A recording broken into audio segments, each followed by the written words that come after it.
Dito po, natutulungan natin na ma-empower yung ating community dahil sila po yung pipili ng proyektong nais nilang isagawa sa barangay. Sila din po yung magpapagawa, sila rin po ang magsusupervise, at hanggang sa matapos po, sila po yung nagre-report ng bawat sentimong nagagastos sa kanilang proyekto. At tunay naman na unang convene ng ating 36 barangay ay nakakatawa dahil halos lahat ay sumali at nakakatawa dahil malaking bagay na ang bawat isang barangay ay nakikita natin na talaga nagsusumikap para magkaroon ng kanya-kanyang proyekto.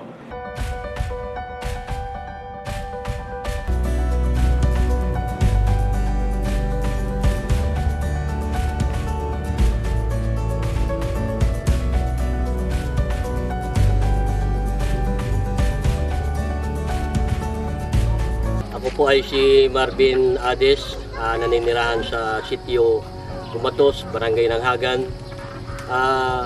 Isa pong suliranin ng aming barangay ay ang kawalan nga po ng high school.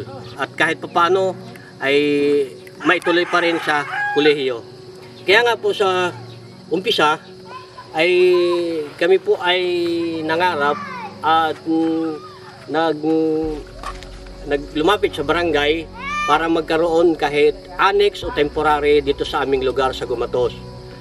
Ito po sa simula, kami po ay nagtulong-tulong, nagdala ng mga materyales, nagdala ng kanya-kanyang pagkain para lang makabuo ng kubo na pansamantala na papasukan o annex na gagamitin para ang mga bata ay hindi na mamasahe at lumayo. At kami po ay nagkandak agad ng survey sa mga tao nang sa ganon ay kami po ay sumali. At kami po ay bilang mamamayan nagpapasalamat at kami po ay nagkaisa na sumali nga sa tapungan upang lalong ma-improve ang aming building. Kami po ay nagpapasalamat at ang mga bata ay excited, maging ang mga magulang ay excited na magkaroon sila ng magandang building na hindi na kami kumbaga tumutulo ang bubong,